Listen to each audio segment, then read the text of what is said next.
Hello, Wrestling fans. How are you guys? Hearing that weapon NXT for July the 9th, 2024. Before I get into the show, recap of Heat Wave that happened on Sunday, the pay-per-view.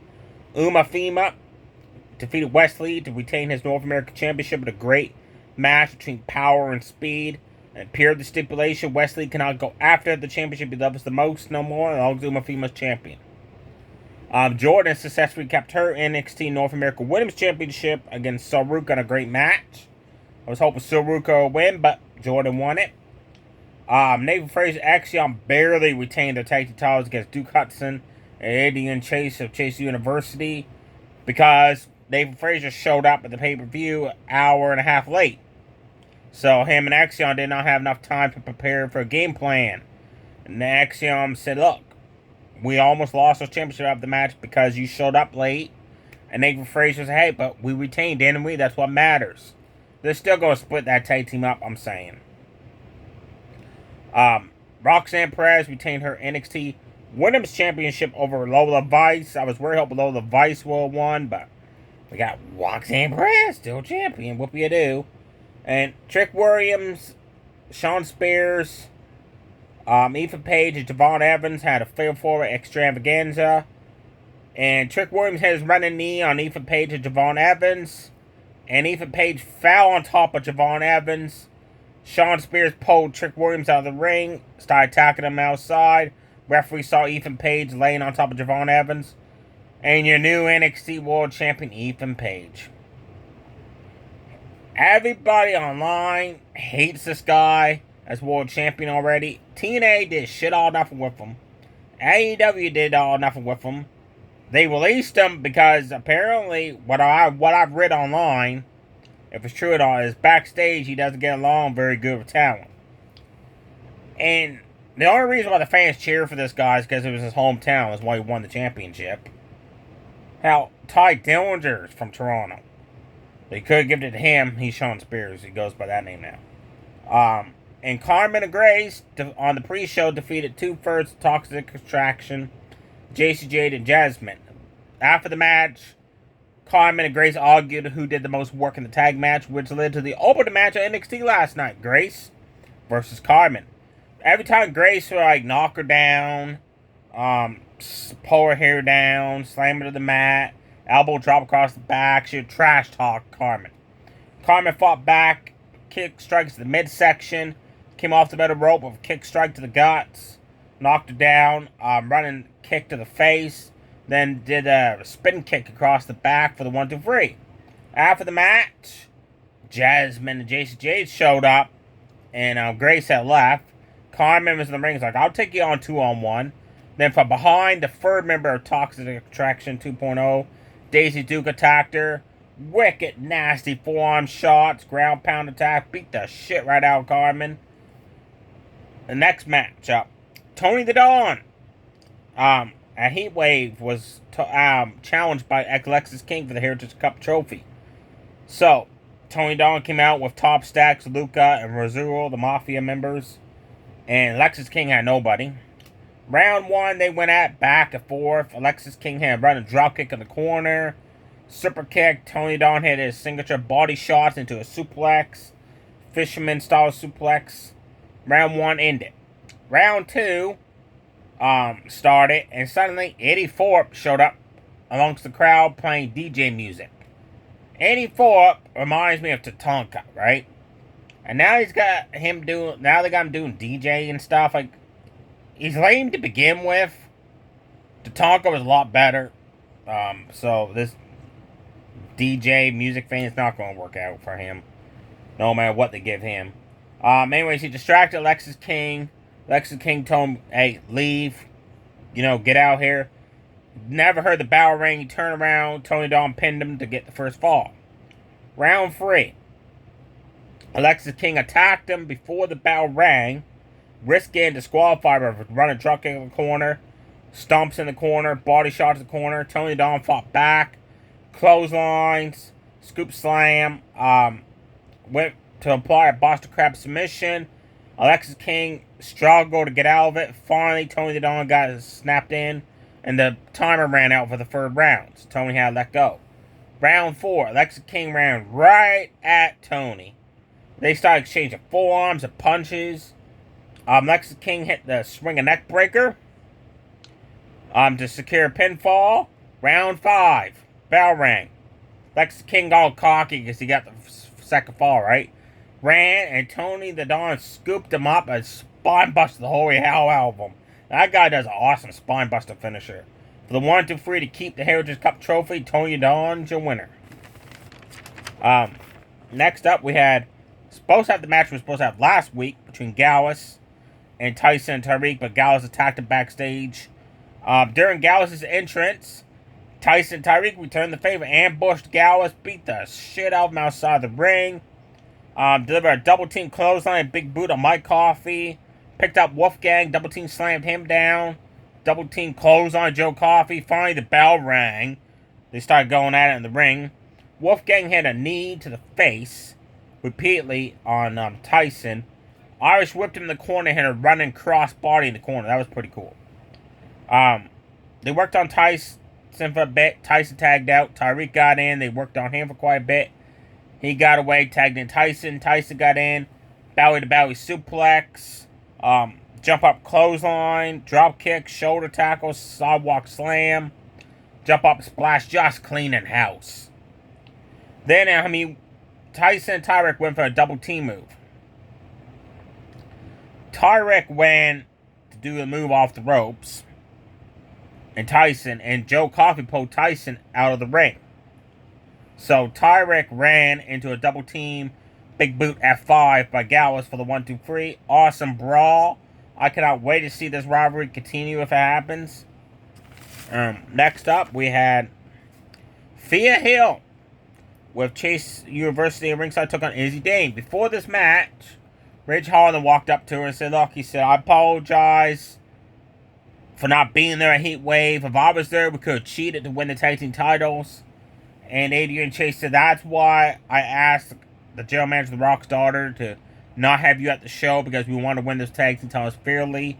Ridge Holland apologized for helping Chase University win matches for the past 2 weeks by cheating. So he said, I want to make it up to you. And he said, I knew that was the case. So he said, if Thea Hill beats Izzy Dame up next, she gets a title shot against Roxanne Perez. And he said to Duke Hudson, and I got you a North American title match against Uma Fima next week. And Duke Hudson's like, oh, man. And Riley Osborne's like, dude. And he said, Uma Fima's going to destroy Duke. And Duke's like, I don't want to fight that big guy.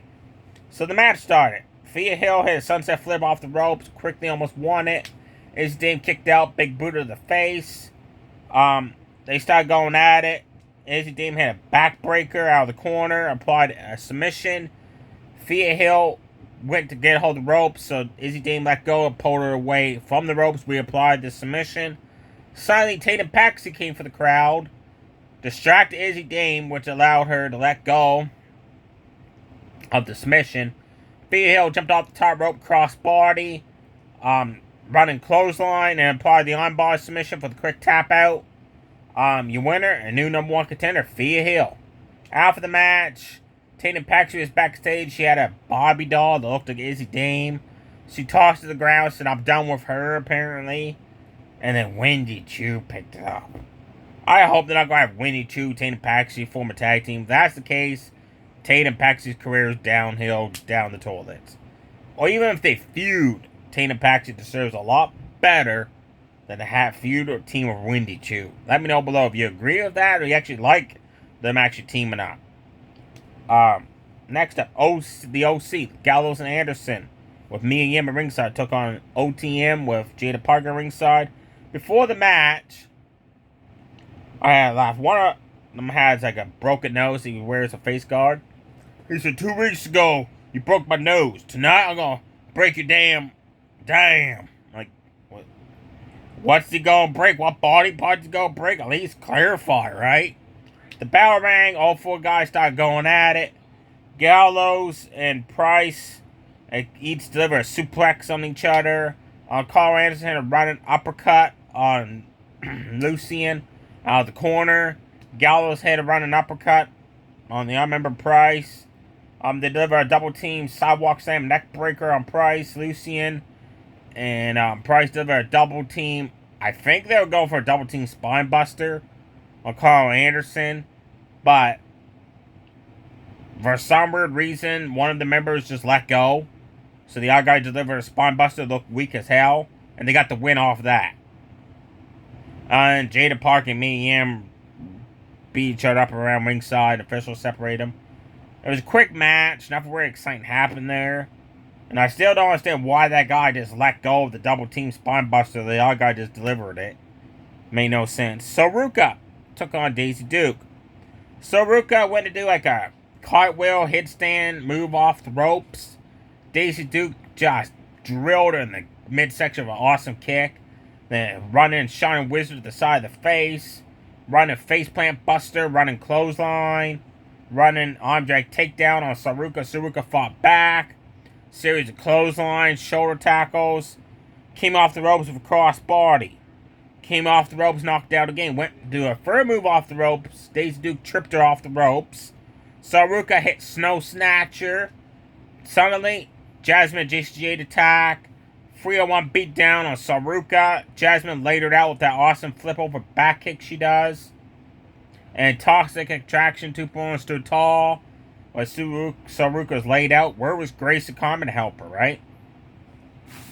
Your main event was supposed to be Trick Williams and Javon Evans against Ethan Page, Shawn Spears, but before the match, earlier in the night, The Rock's daughter was talking to Brooks Jensen, and she said, "Look, me and Shawn Michaels were going to release you because we had basically said we had nothing planned for you, but we felt sorry for you because we broke tag team of you, Daisy Duke, Josh Briggs broke up, and you weren't doing nothing with you."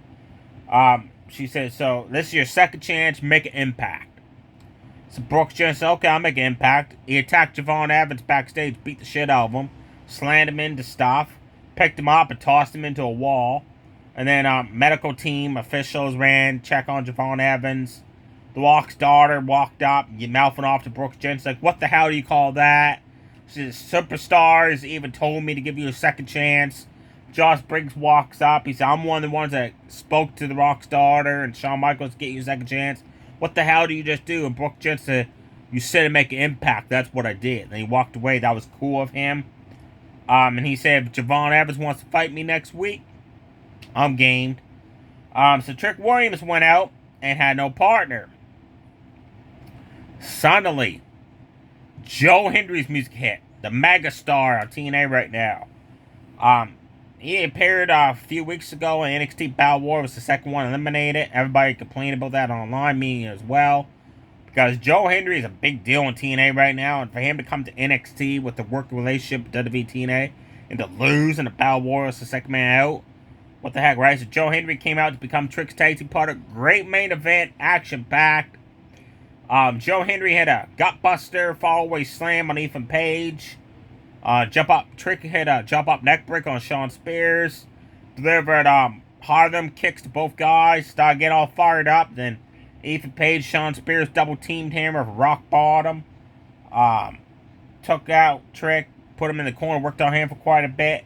Trick fought back with a running knee to the face on Shawn Spears, tagged in Joe Hendry.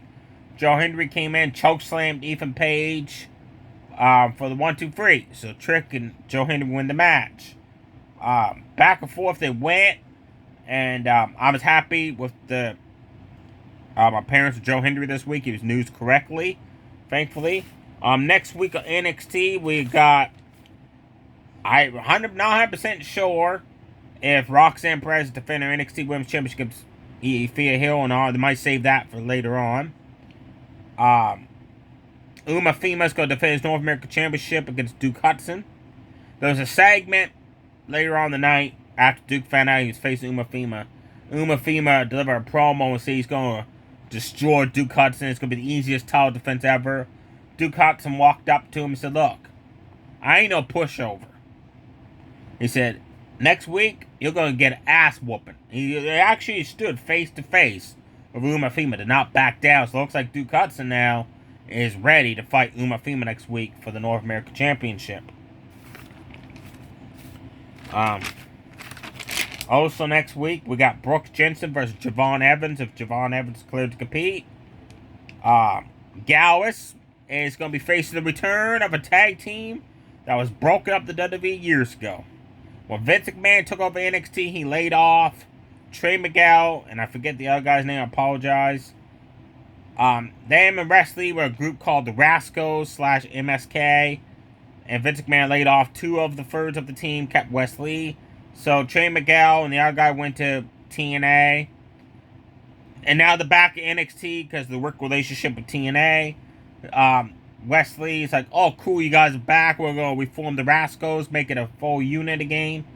Gallus approached backstage, said, you guys are not going to show up on our turf and try to take over and get a tag team title match. You have to go for us first. So next week is a 6-man tag, Gallus versus the reunited Rascals MSK. That's awesome. I cheered when the music hit because Wes Lee was like in the ring talking about maybe retiring because he can't go after the North American Championship anymore. And then they showed up as friends saying, hey, we're back again. Let's make some magic. So that was cool. That's the only matches announced for next week. There you have it, folks. Overall, NXT was a lot better than Raw, I thought, this week, match-wise. And a lot more storyline developments happening. The Great American Bash is the next pay-per-view event.